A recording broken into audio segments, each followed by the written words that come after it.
Hello students, welcome to physics by Santu sir. Class 12 semester 3 unit 1 থেকে practice করাচ্ছিলাম। MCQ practice class চলছিল। তো এটা এমসিকিউ প্র্যাকটিসের সেকেন্ড ক্লাস, অর্থাৎ গতকাল একটা ক্লাস নিয়ে এসেছি। আর যতগুলো ক্লাস হয়েছে পরপর দেখবে থাম্বনেলে হ্যাশট্যাগ দিয়ে নাম্বার লেখা আছে, ঠিক আছে? #1, #2 এরকম করে তোমরা নাম্বার দেখতে পাবে। তো যারা পরপর ক্লাসগুলো দেখছো, আশা করি তাদের অনেকটাই উপকার হচ্ছে। ফিজিক্সে কোনো রকম অসুবিধা তাদের হবে না। তো চলো শুরু করা যাক।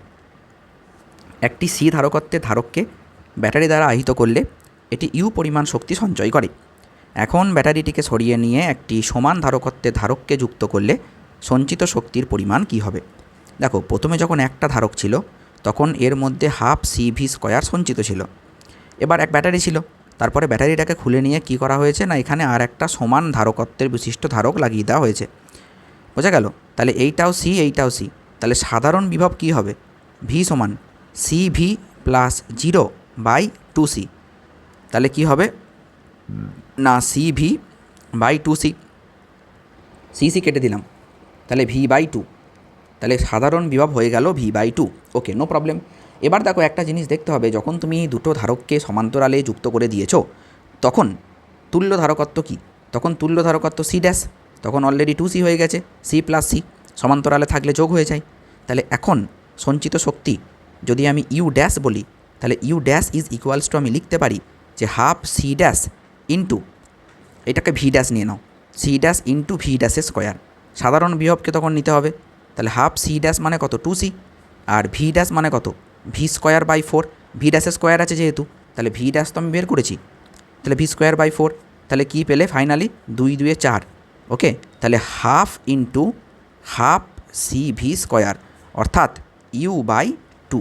তাহলে আমরা পেয়ে গেলাম U/2। এখানে উত্তরটা ভুল দেওয়া আছে, উত্তর হবে U/2। ওকে স্যার, এইটা কি করলেন বলে দিই একবার।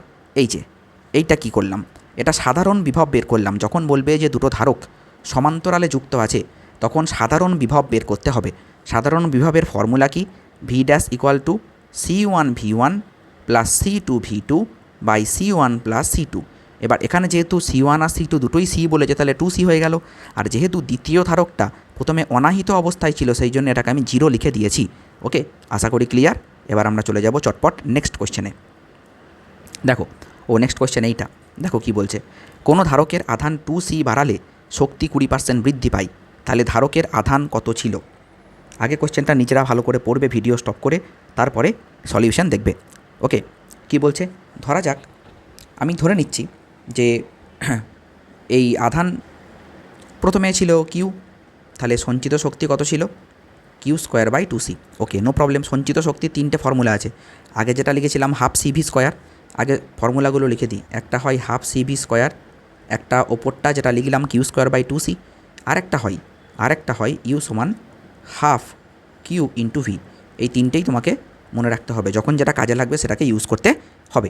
বেশ, এবার নতুন চার্জ কত বলছে? বলেছে 2C বাড়ালে, তাহলে নতুন charge Q dash is equals two Q plus 2 coulomb. 2C মানে এটা 2 কুলম, হ্যাঁ ঠিক আছে, 2 কুলম। বোঝা গেল? তাহলে তার শক্তি বৃদ্ধি পায় 20%। এবার আমাকে একটা কথা বলো, এখন তাহলে শক্তি কত? You dash equal two Q²/2C তো বটে, তাহলে Q প্লাস 2 তার হোল স্কোয়ার বাই 2C। অনুপাত করে দাও। তাহলে তুমি যদি এইটা আর এইটার অনুপাত করে দাও, এই দুটোর অনুপাত করে দাও, তাহলে কি পাবে দেখো, you dash by you, 2C কেটে পালিয়ে গেল, Q প্লাস 2 তার square by Q², that is equals to, বলেছে 20% বেড়েছে। 20% বেড়েছে মানে 120/100 হয়ে গিয়েছে, তার মানে 1.2 হয়ে গিয়েছে। ভালো কথা। তাহলে Q plus 2 by Q, that is equals to √1.2। ঠিক আছে, এই অঙ্কটাতে ক্যালকুলেটার লাগবে। কিছু অঙ্ক, হ্যাঁ, ক্যালকুলেটার এখানে লাগবে, সেরকম ভ্যালু দেওয়া আছে। তবে চিন্তার কোনো কারণ নাই, তোমরা মেথড শিখে রাখবে। তোমাদের কিন্তু ক্যালকুলেটার ইউজ, মানে এমন অঙ্ক দেবে যেগুলো ক্যালকুলেটার ইউজ করতে হবে না। বুঝে গেল? তাই চিন্তার কোনো কারণ নেই। ওকে, দেখো, এবার তুমি একটা অ্যাপ্রক্সিমেশন এখানে ইউজ করতে পারো। তাহলেও দেখো 1.2 আছে, যদি √1 বলতো তাহলে কত হতো? 1 1 কিন্তু 2 স্কোয়ার তো 4। এবার এখানে আছে কত? 1.2, মানে অনেকটা কম। 1.2, তার মানে 1-এর কাছাকাছি হবে। তাহলে আমি যদি এটাকে Q plus two by Q এটাকে যদি একই ধরে নিই, তাহলে শেষ পর্যন্ত কি দাঁড়াচ্ছে একবার দেখা যাক। এটাকে আমি একই ধরে নিলাম, তাহলে শেষ পর্যন্ত কি দাঁড়াচ্ছে দেখি। আচ্ছা দেখো, এইটা এক্স্যাক্ট যদি বলি, এই ভ্যালুটা এক নিলে আর একটা অসুবিধা আছে, কারণ কিউ বাই কিউ নিলে আবার 1 - 1 0 হয়ে যাবে। এই এক্স্যাক্ট ভ্যালুটা যদি তুমি বলতে চাও, যদি এটা ক্যালকুলেটার লাগবে, এটা ক্যালকুলেটার ছাড়া করাটা একটু চাপ আছে, তাহলে এটা হবে 1.095।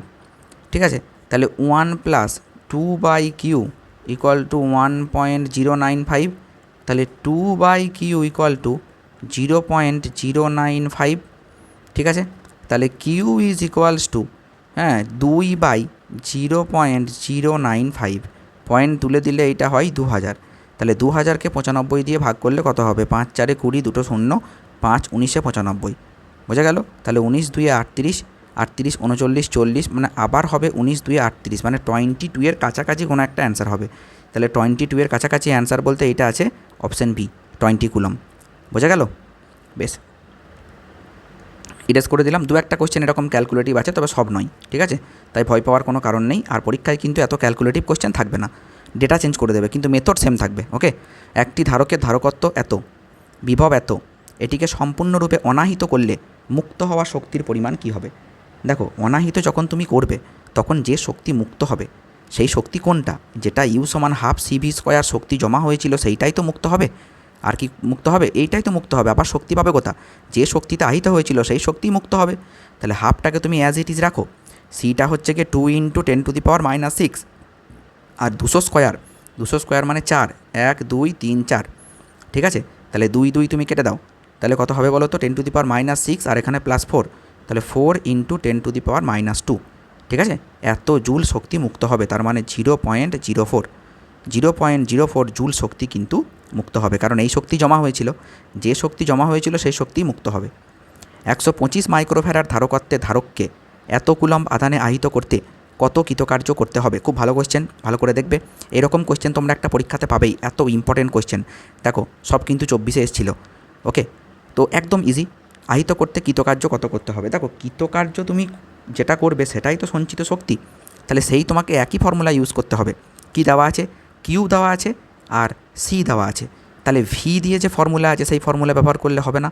তোমাকে একটা ফর্মুলা আমি বলেছিলাম যে কিউ স্কোয়ার বাই 2c। ঠিক আছে, কিউ স্কোয়ারটাকে লিখে দাও, কত হবে? 8 8 64 ইন্টু 10⁻, 18 2 কত? 18 2 36, আর 2c মানে হচ্ছে গিয়ে 2 × 125 ইন্টু 10⁻⁻6।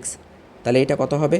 2 3 6, 2 2 4, তাহলে 32/125 ইন্টু ওপরে চলে যাবে 10⁻⁻30, 32/125 ওপরে চলে যাবে 10⁻⁻30। আচ্ছা, একটা জিনিস খেয়াল করবে, দেখো এখানে তুমি যদি ক্যালকুলেশন পুরোপুরি করতে চাও একটু কিন্তু টাইম লাগবে, তোমাকে একটু বুদ্ধি খাটাতে হবে। ওপরে তুমি কি দেখছো? 32 আছে, এই 32টা 125-এর কোনো ফ্যাক্টর তো নয়, তাহলে এইটা তো হবে না। যেগুলো পূর্ণ সংখ্যা আছে সেইগুলো একটাও উত্তর হবে না, তাহলে ফ্র্যাকশনাল ভ্যালু কিছু আসবে। -32 যদি থাকে তাহলে নিশ্চয়ই এইখানে দুটো শূন্য অ্যাড করা হয়েছে, তবেই তো এইখানে -32 হবে, নইলে কি করে হবে বলো? ক্লিয়ার? 125 2 250, আর 125 3 375, তাহলে 2 দিয়ে যাবে, 2 দিয়ে যাবে বলতে একটাই অ্যান্সার আছে, এইটাই হবে। বোঝা গেল কি বললাম? আশা করি ক্লিয়ার। ঠিক আছে, তাহলে এত জুল অ্যান্সার। কারণ এমসিকিউ যখন, তোমাকে কিন্তু একটু স্পিডে সলভ করতে হবে, কারণ তোমাদের সময় কিন্তু খুবই কম। তোমরা জানো, আগের বছরের পরীক্ষা যারা দিয়েছে তাদেরকে তোমরা জিজ্ঞাসা করে দেখতে পারো যে সময়টা কতটা ক্রুশিয়াল ব্যাপার এই সেমিস্টার এক্সামে। একটি ধারকের দুটি পাতের মধ্যে বিভব পার্থক্য 20% বৃদ্ধি করা হলে ধারকের সঞ্চিত শক্তির বৃদ্ধির পরিমাণ কী হবে? দেখো, বিভব পার্থক্য যখন বলছে তখন খুব ভালো কথা, আমি তো জানি যে ইউ সমান হাফ সি ভি স্কোয়ার। বেশ, তাহলে আমি বলতে পারি যে U varies as V square. ঠিক আছে, এবার আমি লিখব যে u1/u2 that is equals to v1 square by v2 square. আশা করি কোনো অসুবিধা নেই তোমাদের কাছে। v1 স্কোয়ারটাকে আমি ভি স্কোয়ার লিখলাম, আর v2 স্কোয়ারটাকে 20% বৃদ্ধি করেছে বলছে। 20% যদি বৃদ্ধি করে তাহলে 120/100 করেছে, তার মানে 1.2 করেছে, তাহলে 1.2 ভি তার স্কোয়ার লিখলাম। কেটে গেল 1/1.44, 12 স্কোয়ার 144, এইগুলো তো একটু মুখস্থ থাকতেই হবে, ওই সময় গুণ করে দেখতে গেলে অসুবিধা আছে। যারা জানো না তারা 1 স্কোয়ার থেকে 20 স্কোয়ার আপাতত এইটুকু মুখস্থ রাখবেই, ঠিক আছে? 1 স্কোয়ার থেকে 20 স্কোয়ার কত হচ্ছে অবশ্যই মুখস্থ রাখবে। বেশ, তাহলে কত পার্সেন্ট বৃদ্ধি পেল দেখো, U2 কত পার্সেন্ট বেড়েছে, পয়েন্টটাকে তুমি তুলে দিতে পারো, দরকার নেই পয়েন্ট তোলার, দরকার কি আছে? দেখো আগে ছিল কত, আগে ছিল 1, এখন হয়েছে 1.44, তাহলে বেড়েছে কত 0.44, অরিজিনাল কত 1 গণিত 100, তাহলে কত হবে যে 44% ইনক্রিজ করেছে। বলো ক্লিয়ার?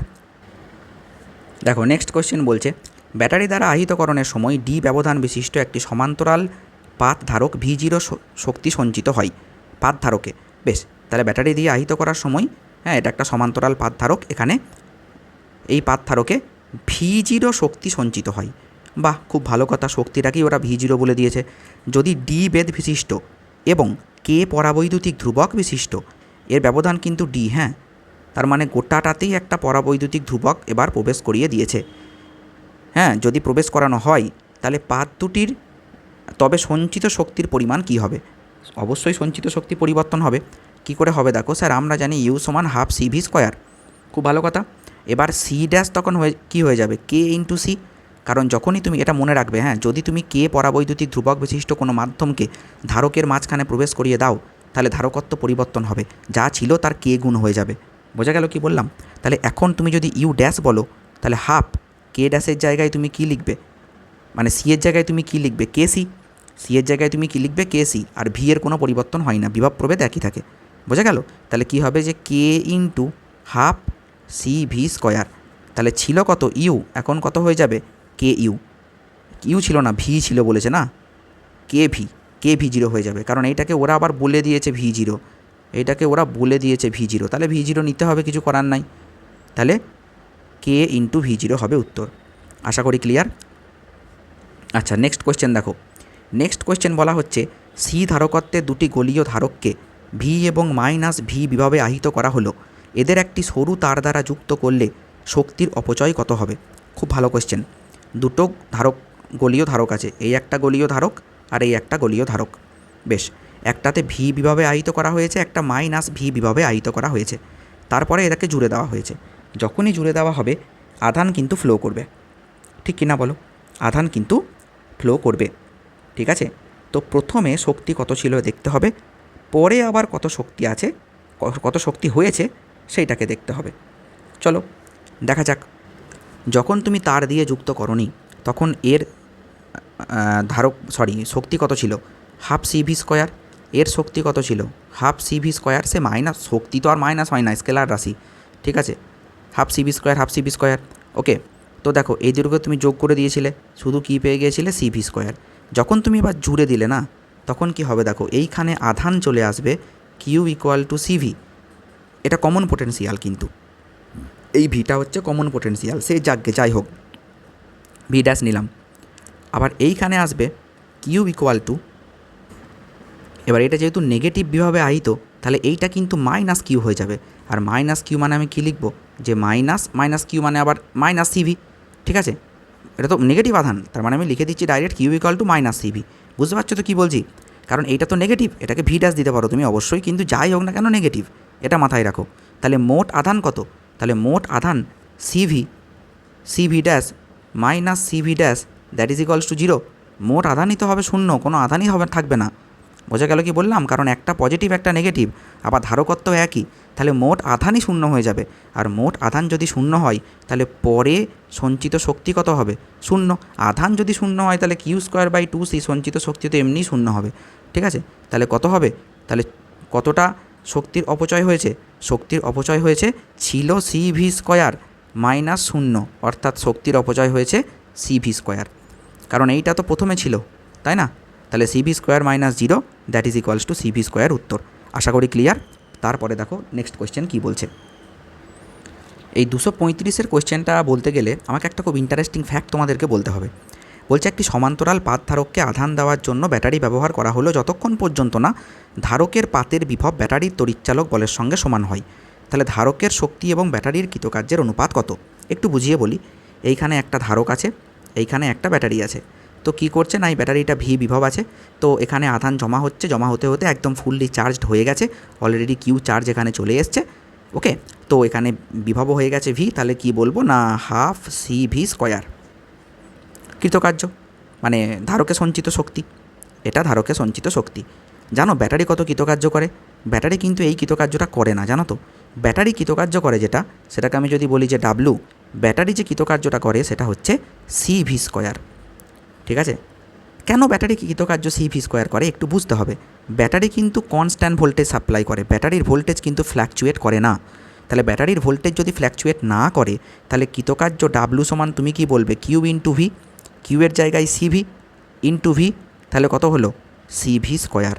তাহলে ব্যাটারি যে কৃতকার্য করে সিভি স্কোয়ার, আর ধারকে যেটা জমে সেটা হাফ সিভি স্কোয়ার। তাহলে ব্যাটারি যা সাপ্লাই করে তার অর্ধেক ক্যাপাসিটার জমাই, ব্যাটারি যা সাপ্লাই করে তার অর্ধেক ক্যাপাসিটার জমাই।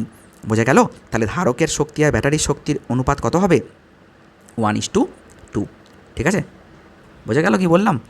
তাহলে এখানে তুমি ইউ বাই ডাব্লু করে দাও, তাহলে কী পাবে, half C V square by নিচে সি ভি স্কোয়ার কেটে কুটে দাও, তাহলে তুমি দেখো পেয়ে গেলে half. I think that clear. Okay, এবার আমরা চলে যাব নেক্সট কোয়েশ্চেন, যেগুলো তড়িৎ দ্বিমেরু থেকে সব আছে। ঠিক আছে, দেখো কোয়েশ্চেন নাম্বার 92। পি দ্বিমেরু ভ্রামক বিশিষ্ট একটি তড়িৎ দ্বিমেরুকে ই প্রাবল্যের একটি তড়িৎ ক্ষেত্রে স্থাপন করলে তড়িৎ দ্বিমেরুর ওপর ক্রিয়াশীল টর্ক কী হবে? একদম হালুয়া কোশ্চেন। যদি এই দিকে তড়িৎ ক্ষেত্র কাজ করে আর তুমি যদি একটা তড়িৎ দ্বিমেরুকে এই রকম অবস্থানে রাখো, তাহলে এই তড়িৎ দ্বিমেরুটাকে এই তড়িৎ ক্ষেত্র কী করবে না ঘুরিয়ে দেবে। যে টর্ককে ঘোরাবে সেই টর্কের মান হচ্ছে tau equal to P cross E, আর ভুল করবে না। আর যদি স্কেলার ফর্ম নাও তাহলে পি ই সাইন থিটা। বোঝা গেল কি বললাম? Okay, tau equal to P cross E. Okay, তারপরে কোয়েশ্চেন নাম্বার 93, খুব ভালো করে দেখবে কোশ্চেনটা কী বলছে। বলছে 1 মাইক্রোকুলম আর -1 মাইক্রোকুলম, এইটা +1 মাইক্রোকুলম, এটা -1 মাইক্রোকুলম, দুটি আধান 5 সেন্টিমিটার ব্যবধানে রেখে দিলে, হ্যাঁ, এই দ্বিমেরুটিতে এত নিউটন পার কুলম প্রাবল্যে তড়িৎ, আচ্ছা ভালো করে বোঝো, এটা একটা তড়িৎ দ্বিমেরু, এটাকে রাখা হয়েছে একটা তড়িৎ ক্ষেত্রে। যে তড়িৎ ক্ষেত্রে রাখা হয়েছে সেই তড়িৎ ক্ষেত্রের মান বলা আছে 3 × 10⁵ নিউটন পার কুলম। খুব ভালো কথা। লম্বভাবে স্থাপন করেছে, লম্বভাবে স্থাপন করতে কত টর্ক প্রয়োজন? একে লম্বভাবে স্থাপন করবে এই তড়িৎ ক্ষেত্রে, তাহলে কত টর্ক প্রয়োজন? স্যার আমরা এখনই পড়লাম tau is equal to P E sine theta. I think that clear. P এর জায়গায় আমরা লিখব যে কিউ ইন্টু মাঝের দূরত্ব, মাঝের দূরত্বটাকে আমরা দেখবে পড়েছিলাম 12, আগে থিওরি পড়ানো আছে। আর এইখানে লিখব সাইন 90, তো সাইন 90 তো স্যার 1, তাহলে 1 মাইক্রোকুলম, তার মানে 1 × 10⁻⁻6। 12 এর জায়গায় লিখব 5 সেন্টিমিটার, তার মানে 5 × 10⁻², আর সাইন 91। বোঝা গেল কি বললাম? তাহলে কি হবে বলো তো এবার? ব্যাস, এবার বসিয়ে দাও সব কিছু। এটা মিটারে করে নিলাম, তাহলে 5 × 10⁻⁻4, 5 × 10⁻⁻4। কোথাও কি কোনো ভুল করলাম? হ্যাঁ, ভুল একটা করেছি, আমি ইটাকে নিইনি, আমি পিটাকে বসিয়েছি কিউ ইন্টু 12, কিন্তু ই এর ভ্যালুই তো নিইনি না, তাহলে ই এর ভ্যালুটাকে তো নিতে হবে। ই কত? ই হচ্ছে 3, তাহলে 3 × 10⁵, তাহলে এটা তো 15 হয়ে যাবে ভাই। তাহলে 15 × 10⁵, নাকি 15 × 10⁵, একবার চেক করে নিই, দাঁড়াও। 15, ওকে ওকে ওকে, 5 3 15, 10⁵ ছিল। একবার এটা চেক করে নিই, 10⁻⁻6, আর এটা -2। ওকে, নো প্রবলেম। কিউ তো 1 মাইক্রোকুলম বলেছে, মাইক্রোকুলম মানে -6, আর এইটা কত 5 × 10⁻⁻2। ওকে, আর এটা 3 × 10⁵। না, তাহলে একটা ভুল হচ্ছে এখানে। 15 -6 আর -2 -8, 8 থেকে 5 বাদ যাবে, তাহলে 10⁻⁻3 এত নিউটন মিটার। বোঝা গেল? এত নিউটন মিটার। আশা করি ক্লিয়ার। দেখো, আশা করি ক্লিয়ার। এবার তাহলে আমরা চলে যাব নেক্সট কোয়েশ্চেনে। এইবারে কোয়েশ্চেনগুলো একটু ছোট ছোট করে নিয়ে ফেলেছি, নেক্সট বার থেকে কোয়েশ্চেনগুলো একটুখানি বাড়িয়ে দেবো। ওকে, তাহলে দেখতে সুবিধা হবে। সুষম তড়িৎ ক্ষেত্র একটি তড়িৎ দ্বিমেরু রাখলে, সুষম তড়িৎ ক্ষেত্রে একটি তড়িৎ দ্বিমেরু রাখলে দ্বিমেরুটি সর্বদা তড়িৎ ক্ষেত্র বরাবর সজ্জিত হতে চেষ্টা করে কেন? তার কারণ তড়িৎ ক্ষেত্র বরাবর সজ্জিত হলে দ্বিমেরুটির স্থিতিশক্তি সর্বনিম্ন হয়। মনে রাখবে, এই পৃথিবীতে সবাই সর্বনিম্ন স্থিতিশক্তিতে থাকতে চায়। এই পৃথিবীতে সবাই সর্বনিম্ন স্থিতিশক্তিতে থাকতে চায়। সেই জন্যে যদি কোনো কিছু, মানে ধরে নাও একটা লাঠিকে বা একটা আয়রন রডকে তুমি যদি এরকম করে দাঁড় করিয়ে দাও, ও কিন্তু পড়ে যায়। কেন পড়ে যায়? কারণ ওর তখন পোটেনশিয়াল এনার্জিটা হাই হয়ে যায়, কারণ সেন্টার অফ মাসটা অনেকটা উপরে চলে যায়, তাহলে mgh বেড়ে যায়, সেই জন্য ও কিন্তু পড়ে যায়। এটা আমি একদম মেকানিক্সে চলে এলাম, কিন্তু সব জায়গাতে এটা তোমরা তো 11-এ পড়েছিলে যে কোনো বস্তু সর্বনিম্ন স্থিতিশক্তিতে থাকতে চাই, তাহলে এও তাই চাইবে না। বোঝা গেল? তড়িৎ দ্বিমেরু লম্ব সমদ্বিখণ্ডকের ওপর কোনো বিন্দুতে তড়িৎক্ষেত্র প্রাবল্যের অভিমুখ কী হবে? একটু ভালো করে যদি মনে থাকে তোমাদের, মনে করে দেখো, এইটা যদি মাইনাস কিউ, এইটা যদি প্লাস কিউ বলি, আর এইটা যদি লম্ব সমদ্বিখণ্ডকের ওপরে একটা কোনো বিন্দু হয়, তাহলে কি বলেছিলাম?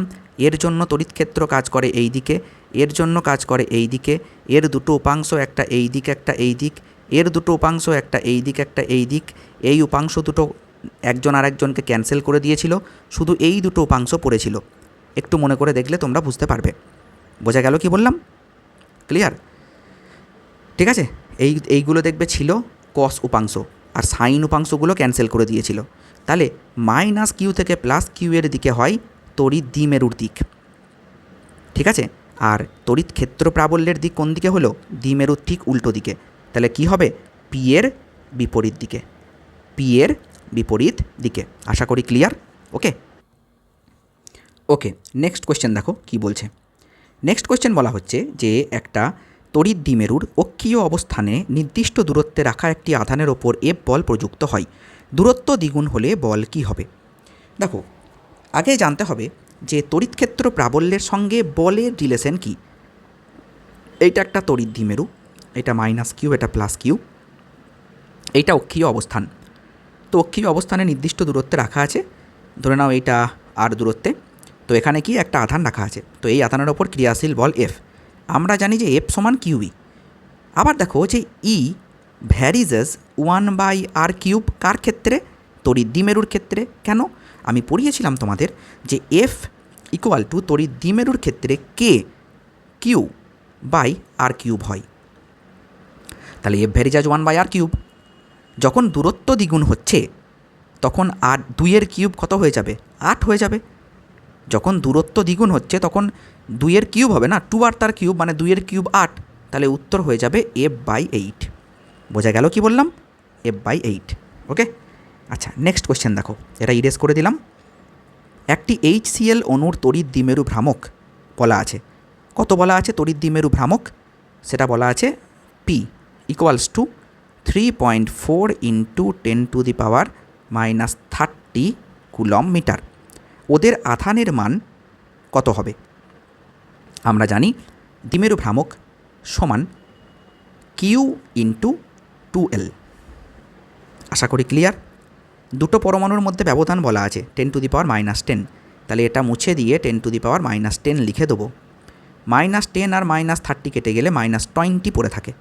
তাহলে Q equal to 3.4 × 10⁻⁻20 coulomb answer. আশা করি ক্লিয়ার। ওকে, তারপরের কোয়েশ্চেন দেখো। আচ্ছা, বলছে পি দ্বিমেরু ভ্রামকযুক্ত একটি তড়িৎ দ্বিমেরু ই ক্ষেত্র প্রাবল্যযুক্ত একটি সুষম তড়িৎ ক্ষেত্রে রাখা আছে। তড়িৎ দ্বিমেরুটি যে স্থিতিশক্তি সঞ্চিত করবে তা কত? একটা তড়িৎ দ্বিমেরুর ওপর ক্রিয়াশীল টর্ক যদি তুমি জিজ্ঞাসা করো তাহলে বলবো যে P × E, কিন্তু যদি বলে সঞ্চিত শক্তি তাহলে হবে -P.E, -P.E। ঠিক আছে, ক্লিয়ার। আর কিছুদিন পর একটা করে ওয়ান শট ক্লাস নেব, সেখানে থিওরিও পড়াবো, আবার তার সঙ্গে প্র্যাকটিসও করাবো। সেরকম ক্লাস আসবে কিন্তু আর কিছুদিন পর। ঠিক আছে, এখন এভাবে চলুক, theory plus practice, theory plus practice, এভাবে চলুক। তারপরে ওকে, এবার দেখো তো উত্তর হয়ে গেল যে -P.E। ঠিক আছে, বেশ। কোয়েশ্চেন নাম্বার 99, পি ভ্রামক সম্পন্ন একটি তড়িৎ দ্বিমেরুকে ই প্রাবল্যের একটি সুষম তড়িৎ ক্ষেত্রে রাখা হলো। পি এবং ই এর অন্তর্বর্তী কোণ থিটা হলে থিটার কোণ মানের জন্য দ্বিমেরুটি স্থিতিশক্তি সর্বোচ্চ হবে।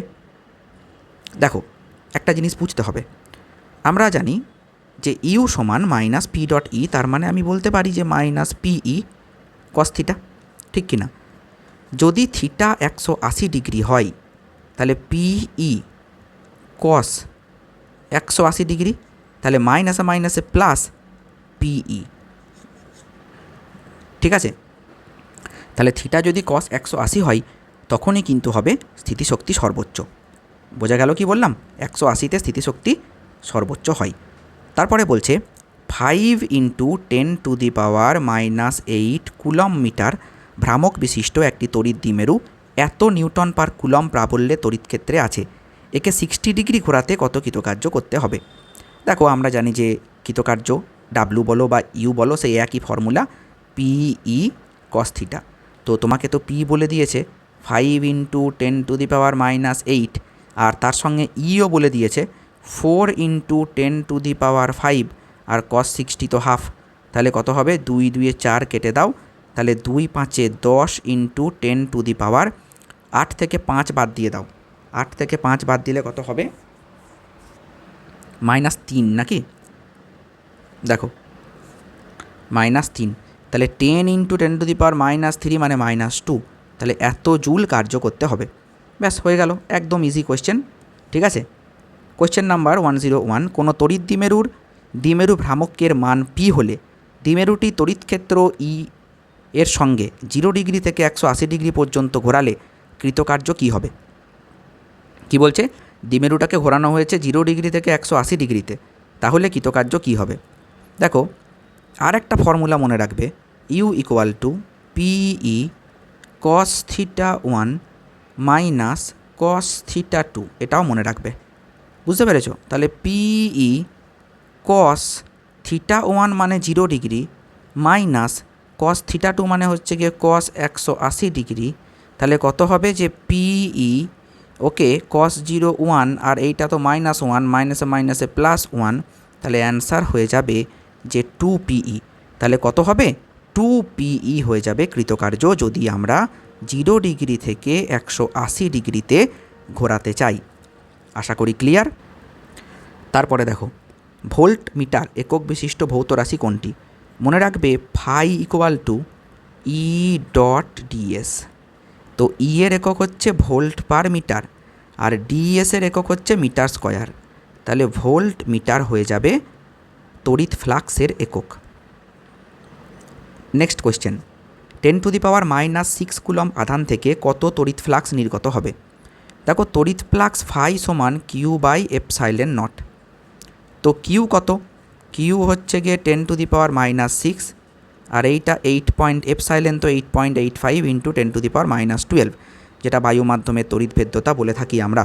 ওকে, তাহলে ফাইনালি কি হবে? এটা যদি ওপরে যায় তাহলে এটা হয়ে যাবে 10⁻6/8.85। বোঝা গেল? তো দেখো এইখানে একটু বুদ্ধি কাজে লাগাতে হবে। কি করবে? যদি এখানে তুমি 10 নাও তাহলে এইখানে লিখবে 10⁵ আর 8.85। তো 10⁵ তো আমি নিয়ে চলে এলাম, 10কে 8 দিয়ে ভাগ করলে প্রথমে কিন্তু 1 দিয়ে ভাগ যাবে, আর এখানে দেখো অপশানে 1 একটাই আছে, তাহলে এইটা হবে উত্তর। এই রকম একটু বুদ্ধি কাজে লাগাতে হবে। তো এই ভিডিওটা আমাদের এতটাই ছিল, দেখা হচ্ছে নেক্সট ভিডিওতে। ওকে, এরপরে আরও কিছু কোশ্চেন আছে, সেগুলো সব সলভ করিয়ে দেবো। ঠিক আছে, তো চলো এই ভিডিওটা এখানেই শেষ করছি। আরও কিছু কোশ্চেন তোমাদেরকে প্র্যাকটিস করিয়ে দেবো এখান থেকে, আর এইগুলোর মধ্যেই কিন্তু তোমরা পরীক্ষাতে পাবে কমন। ঠিক আছে, ওকে, বাই।